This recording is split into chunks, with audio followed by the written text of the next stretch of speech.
सितंबर 2003 में ब्रिटेन में शफीलिया अहमद नाम तेजी से चर्चा में आता है। चर्चा में आने की वजह थी कि 17 साल की शफीलिया अहमद अचानक से लापता हो जाती हैं। महीनों की तलाश के बाद भी शफीलिया अहमद का कहीं भी अता पता नहीं चलता है। यहां तक कि इस केस में शक की सुई शफीलिया अहमद के माता पिता तक चली जाती है, मगर पुलिस के हाथ खाली रहते हैं। 10 साल तक पुलिस के हाथ खाली रहते हैं, मगर फिर अचानक प्रकृति की तरफ से कुछ ऐसा होता है कि परत दर परत केस की सच्चाई बाहर आने लगती है और फिर बेहद ही हैरान कर देने वाला खुलासा होता है।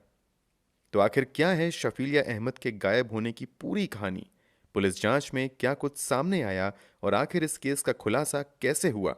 जानने के लिए इस वीडियो में आखिर तक बने रहें। हम कहानी शुरू करें उससे पहले जल्दी से आप क्राइम की कहानी चैनल को सब्सक्राइब कर बेल आइकन जरूर दबा लीजिए। अब तक आप समझ गए होंगे कि ये कहानी शफीलिया अहमद नाम की एक लड़की की है। शफीलिया का जन्म 14 जुलाई 1986 को हुआ था। शफीलिया एक ब्रिटिश पाकिस्तानी मूल की लड़की थी।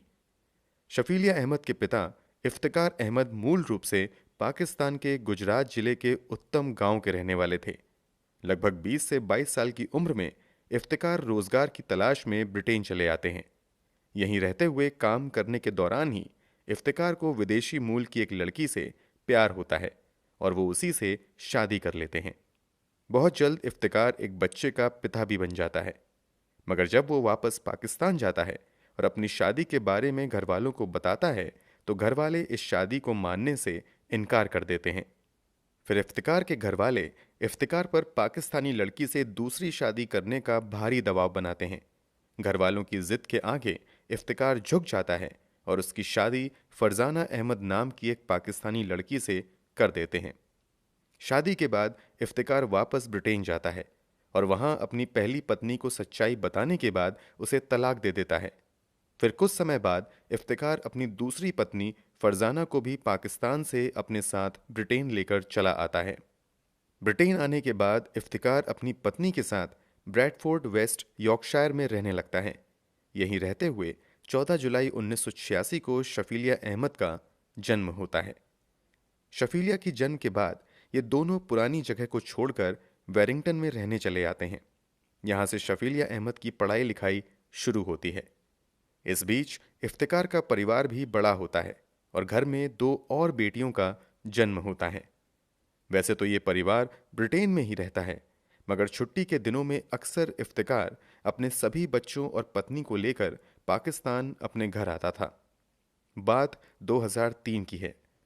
अब तक शफीलिया अहमद की उम्र 17 साल हो चुकी थी और वो कानून की पढ़ाई कर रही थी।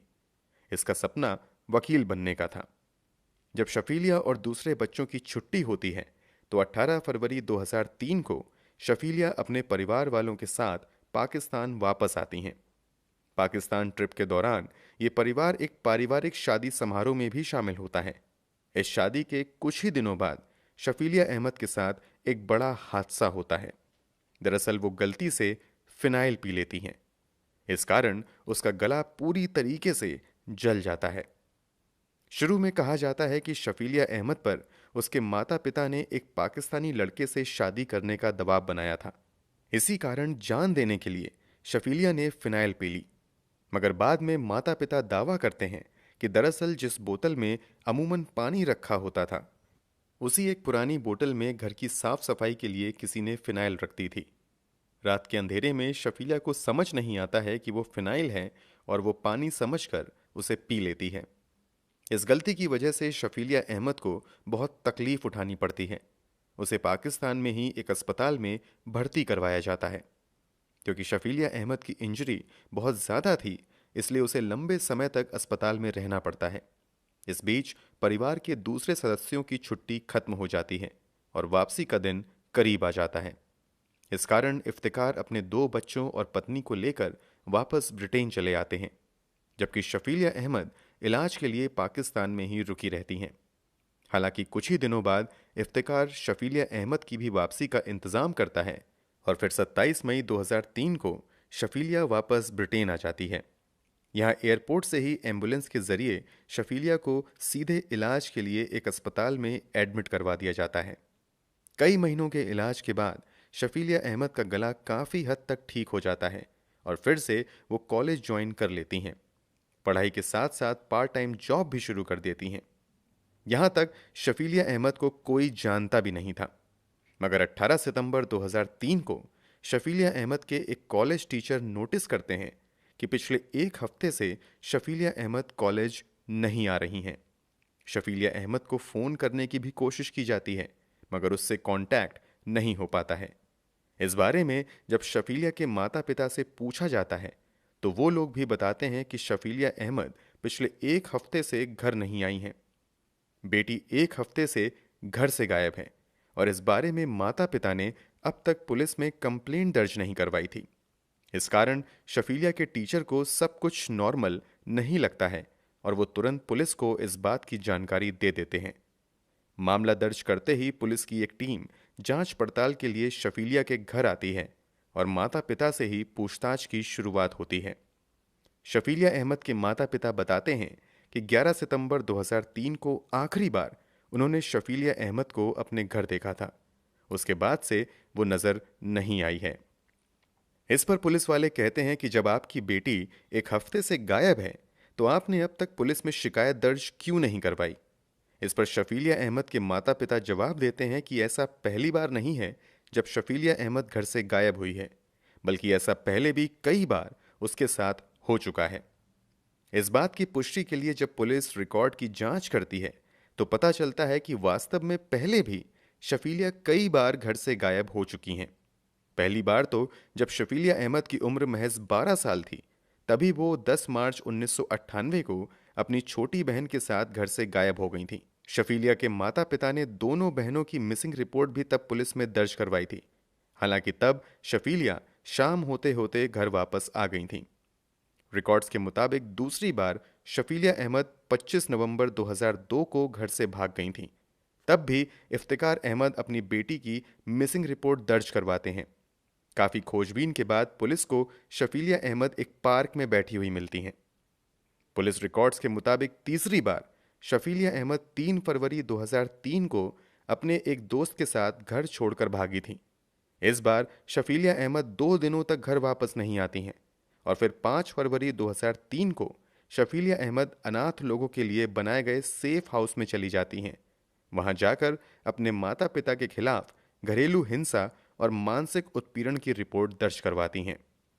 रिपोर्ट दर्ज होने के बाद पुलिस वाले शफीलिया अहमद और उसके माता पिता से बात करते हैं और फिर सब कुछ क्लियर होने के बाद शफीलिया अहमद वापस अपने पिता के घर चली जाती हैं।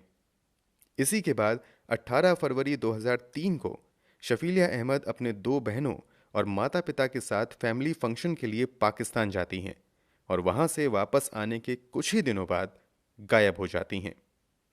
चूंकि माता पिता के बयान के बाद और पुलिस रिकॉर्ड से यह साबित हो जाता है कि शफीलिया अहमद पहले भी कई बार घर छोड़कर भाग चुकी हैं, इसलिए पुलिस वालों को लगता है कि शायद इस बार भी अपनी मर्जी से ही शफीलिया कहीं भाग गई होंगी। इसलिए पुलिस तो अपनी जांच जारी रखती ही है, साथ ही उन संभावित जगहों का भी पता लगाने में जुट जाती है जहां शफीलिया अहमद जा सकती थीं, मगर कहीं से भी शफीलिया का अता पता नहीं चलता है। शफीलिया अहमद के पहले भी घर छोड़कर भागने के इतिहास की वजह से पुलिस जांच में थोड़ी सुस्ती दिखाती है। कुछ स्थानीय मीडिया वाले पुलिस की सुस्ती को मुद्दा बनाना शुरू कर देते हैं। इसका असर ये होता है कि स्थानीय स्तर पर ही शफीलिया अहमद को खोजने की मांग होने लगती है। अब पुलिस धीरे धीरे अपनी जांच आगे बढ़ाती है, तो शफीलिया के घर से पुलिस वालों को शफीलिया की लिखी हुई बहुत सारी कविताएं और लेख मिलते हैं। इन कविताओं से पता चलता है कि वो अपने घर के माहौल से खुश नहीं थी। माता पिता चाहते थे कि शफीलिया एक ट्रेडिशनल पाकिस्तानी लड़की के तौर पर अपना जीवन बिताए, जबकि शफीलिया अहमद को वेस्टर्न कल्चर ज्यादा भा रहा था। इसी दर्द को शफीलिया अहमद ने अपनी कविताओं के जरिए पन्नों पर उतारा था। जब शफीलिया की ये कविताएं लोगों तक पहुंचती हैं, तो धीरे धीरे ये मामला और तूल पकड़ने लगता है और पुलिस पर शफीलिया को ढूंढने का दबाव बहुत ज्यादा बढ़ने लगता है। इसी के बाद पुलिस वाले एक्शन में आते हैं और हर उस जगह की तलाश करते हैं जहां शफीलिया जा सकती थी, मगर कहीं से भी उसका कोई भी सुराग नहीं मिलता है। हालांकि एक सीसीटीवी फुटेज में शफीलिया अहमद की तस्वीर जरूर दिखाई जाती है। जब वो सीसीटीवी फुटेज शफीलिया के माता पिता को दिखाई जाती है तो इस बात की पुष्टि करते हैं कि सीसीटीवी फुटेज में दिख रही लड़की शफीलिया अहमद है। ये तस्वीर लड़की के गायब होने के कुछ दिन बाद की थी। जब माता पिता अपनी बेटी की पहचान कर लेते हैं तो पुलिस ये मान लेती है कि कम से कम शफीलिया जिंदा तो है। हालांकि मामले में नया मोड़ तब आता है जब ये तस्वीर शफीलिया के स्कूल टीचर को दिखाई जाती है। दरअसल जब वह तस्वीर शफीलिया के क्लास टीचर को दिखाई जाती है तो वो कहते हैं कि फोटो में दिख रही लड़की कहीं से भी शफीलिया अहमद नहीं है। कुछ दूसरे लोग भी सीसीटीवी फुटेज देखकर इस बात की पुष्टि करते हैं कि फुटेज में दिखने वाली लड़की शफीलिया अहमद नहीं है। अब पुलिस वालों का माथा घूमने लगता है कि आखिर शफीलिया के माता पिता ने फोटो में दिख रही लड़की की झूठी पहचान क्यों की। क्या वो कुछ छुपाने की कोशिश कर रहे हैं? इसी बात का पता लगाने के लिए पुलिस वाले चुपके से शफीलिया अहमद के माता पिता के घर पर कई जगह ऑडियो रिकॉर्डिंग डिवाइस लगा देते हैं। अब पुलिस वाले घर में लगे ऑडियो रिकॉर्डिंग डिवाइस पर रिकॉर्ड हुई बातचीत की बारीकी से जांच पड़ताल करते रहते हैं। रिकॉर्डिंग के मुताबिक एक दिन इफ्तिकार अहमद घर में बात करता हुआ सुनाई देता है कि ब्रिटेन में अगर तुम 40 लोगों को भी मार दो और एक भी सबूत ना छोड़ो तो यहाँ का कानून तुम्हारा कुछ भी नहीं बिगाड़ सकता है। इसके अलावा एक दिन इफ्तिकार अहमद कहता हुआ सुनाई देता है कि अगर पुलिस ने कार के अंदर से डीएनए सैंपल कलेक्ट किया तो क्या हो सकता है। इसके अलावा ऑडियो रिकॉर्डिंग डिवाइस में कई और ऐसी बातें रिकॉर्ड होती हैं जिससे सुनने के बाद शक होने लगता है कि शायद इफ्तिकार अहमद ने ही अपनी बेटी के साथ कुछ किया है। क्योंकि अब पुलिस वालों को इफ्तिकार अहमद के ऊपर ही शक होने लगता है, इसलिए इफ्तिकार अहमद की कई बातों को आधार बनाते हुए 18 दिसंबर 2003 को पुलिस वाले इफ्तिकार और उसकी पत्नी फरजाना अहमद के अलावा परिवार के 5 और सदस्यों को शफीला अहमद के हत्या करने और उसकी लाश छुपाने के इल्जाम में गिरफ्तार कर लेते हैं। पुलिस ने इन लोगों को केवल शक के आधार पर गिरफ्तार किया था। पुलिस को उम्मीद थी कि जांच पड़ताल के दौरान इन लोगों के खिलाफ कोई ना कोई सबूत पुलिस निकाल ही लेगी, मगर पुलिस को गिरफ्तार किए गए किसी भी शख्स के खिलाफ कोई सबूत नहीं मिलता है और आखिरकार गिरफ्तार किए गए सभी लोगों को पुलिस कुछ ही दिनों के बाद रिहा कर देती है। अब 2003 से साल बदलकर हो चुका था 2004। शफीलिया अहमद के मामले में पुलिस के हाथ अब तक खाली थे। पुलिस शफीलिया अहमद को खोजने की कोशिश में जुटी हुई थी कि इसी बीच ब्रिटेन के सेडविक कम्ब्रिया इलाके से बहने वाली मशहूर कैंट नदी में जबरदस्त बाढ़ आ जाती है। जब बाढ़ का पानी उतरता है तो इलाके में राहत बचाव के काम में लगे 3 लोगों को इस नदी के किनारे एक लड़की की सड़ी गली लाश मिलती है। जिस जगह पर लाश मिली थी और जहां से शफीलिया अहमद गायब हुई थीं, वो दोनों जगह काफी दूरी पर थीं। फिर भी पुलिस वालों को शक होता है कि कहीं ये शव शफीलिया अहमद का तो नहीं है। इसी बात की पुष्टि के लिए डेड बॉडी से डीएनए सैंपल कलेक्ट किए जाते हैं और फिर उसका मिलन इफ्तिकार और फरजाना के डीएनए सैंपल से किया जाता है। सब उस वक्त चौंक जाते हैं जब बाढ़ में बहकर आई लाश और इफ्तिकार अहमद के डीएनए सैंपल मैच कर जाते हैं। इसका मतलब था कि नदी से बहकर आई वो लाश किसी और की नहीं बल्कि शफीलिया अहमद की है। मतलब कि जिस शफीलिया अहमद की तलाश में पुलिस लगी हुई थी वो अब एक मुर्दे के रूप में पुलिस तक आ चुकी थी। अब पुलिस के सामने सबसे बड़ा सवाल था कि आखिर शफीलिया अहमद की हत्या किसने और क्यों की है। शफीलिया अहमद के माता पिता के बयान और हरकतों से पहले भी उन पर शक हुआ था और 2003 में भी इन दोनों को गिरफ्तार किया गया था। इसीलिए एक बार फिर से इन दोनों से पूछताछ की जाती है और एक बार फिर से इन्हें गिरफ्तार किया जाता है। मामले की सुनवाई भी होती है मगर इन दोनों पर कोई आरोप साबित नहीं हो पाता है और फिर से इन्हें रिहा करना पड़ता है। पुलिस वाले कुछ और सस्पेक्ट को हिरासत में लेते हैं और उन सभी के खिलाफ भी मामला दर्ज करते हुए जांच आगे बढ़ाई जाती है, मगर काफी कोशिशों के बाद भी पुलिस कातिल तक नहीं पहुंच पाती है। इस तरह समय बीतता जाता है लेकिन शफीलिया अहमद के कातिलों का कहीं भी अता पता नहीं चलता है। धीरे धीरे लोग शफीलिया अहमद को भी भुलाने लगते हैं और इस केस की चर्चा भी बंद होने लगती है। शफीलिया अहमद 2003 में गायब हुई थीं और अब आ चुका था साल 2010। शफीलिया अहमद की मृत्यु को अब 7 साल हो चुके थे। इफ्तिकार अहमद भी अपने काम में लगे हुए थे और बची हुई दोनों बेटियां भी पढ़ाई लिखाई में लगी हुई थीं। परिवार बड़ी बेटी के खोने के गम से लगभग उभर चुका था और सभी अपने अपने नॉर्मल लाइफ में वापस आ चुके थे। तभी 25 अगस्त 2010 को इफ्तिकार अहमद के घर पर बड़ी चोरी होती है। अब तक इफ्तिकार अहमद का परिवार इलाके में अपनी बेटी के गायब होने की वजह से काफ़ी मशहूर हो चुका था। इस कारण जब इस घर में चोरी की वारदात होती है तो ये खबर भी अखबारों की सुर्खियां बनने लगती हैं और एक बार फिर से पुलिस पर भारी दबाव आ जाता है। पुलिस वाले भी ईमानदारी से काम करते हुए जल्द से जल्द चोर की तलाश में लग जाती है। कई दिनों की मेहनत के बाद पुलिस वाले एक ऐसा खुलासा करते हैं जिससे हर कोई शॉक्ड रह जाता है। पुलिस वाले घर में चोरी के आरोप में किसी और को नहीं बल्कि इफ्तिकार अहमद की बेटी अलीशा अहमद को ही गिरफ्तार करते हैं।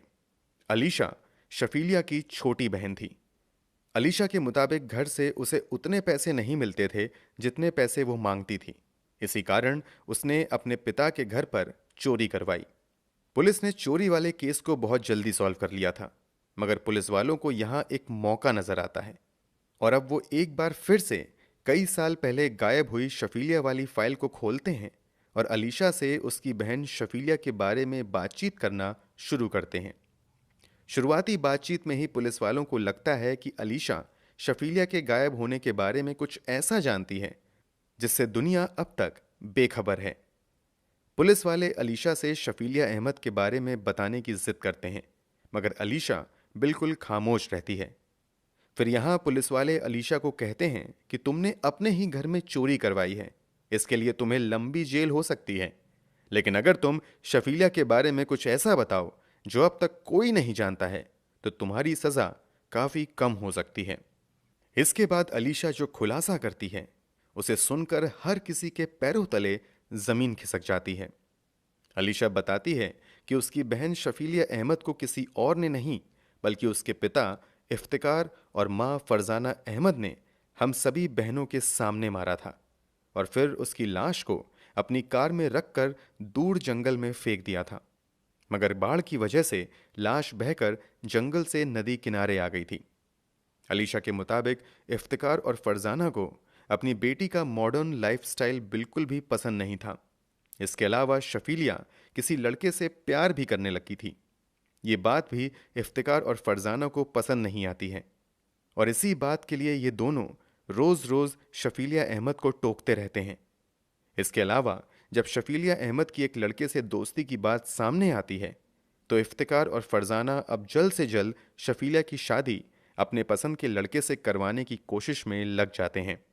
जब ये परिवार 2003 में एक फैमिली फंक्शन के लिए पाकिस्तान जाता है तो वहां एक लड़के से जबरदस्ती शफीलिया की शादी करवाने की कोशिश की जाती है, मगर शफीलिया अहमद शादी को करने से मना कर देती हैं और इसी से बचने के लिए फिनाइल पी लेती हैं।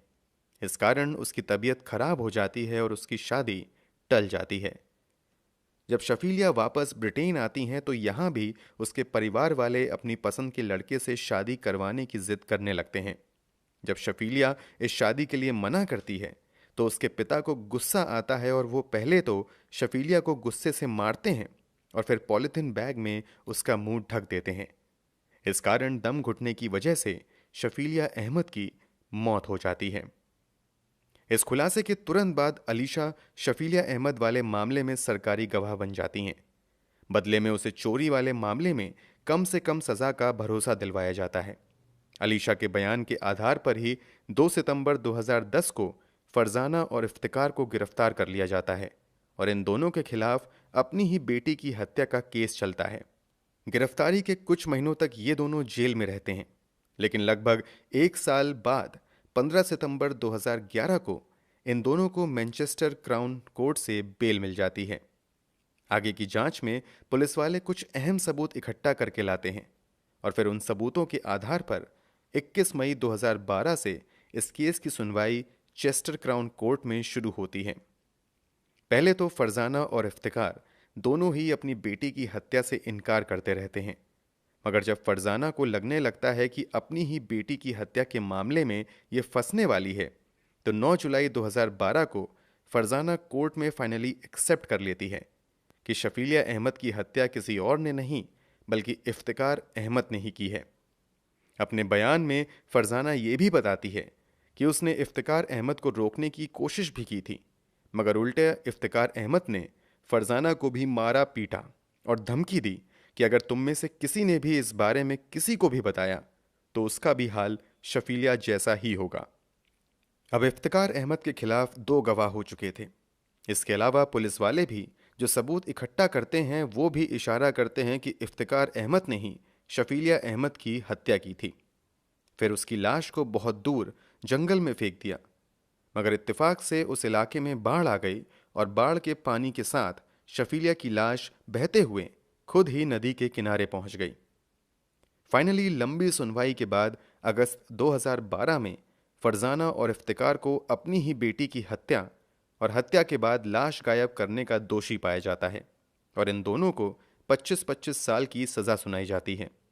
कोर्ट में यह भी साबित होता है कि ये एक ऑनर किलिंग थी। कोर्ट के इस फैसले के बाद हर साल शफीलिया अहमद की याद में 14 जुलाई को यानी शफीलिया अहमद के बर्थडे के दिन national day of memory for victims of honour killing भी मनाई जाती है। दोस्तों, ये पूरी कहानी जानने के बाद आप क्या कहेंगे? कमेंट बॉक्स में ज़रूर बताएं। अगर आपको हमारी मेहनत पसंद आई हो तो इस वीडियो को लाइक करते हुए शेयर भी करें। अगर आपने अब तक इस चैनल को सब्सक्राइब नहीं किया है तो जल्दी से चैनल को सब्सक्राइब करने के बाद लेटेस्ट वीडियो के लिए बेल आइकन भी ज़रूर दबा लें। क्राइम की दुनिया से जुड़ी ऐसी ही हैरान कर देने वाली कहानियों के लिए हमारे साथ लगातार जुड़े रहें। धन्यवाद।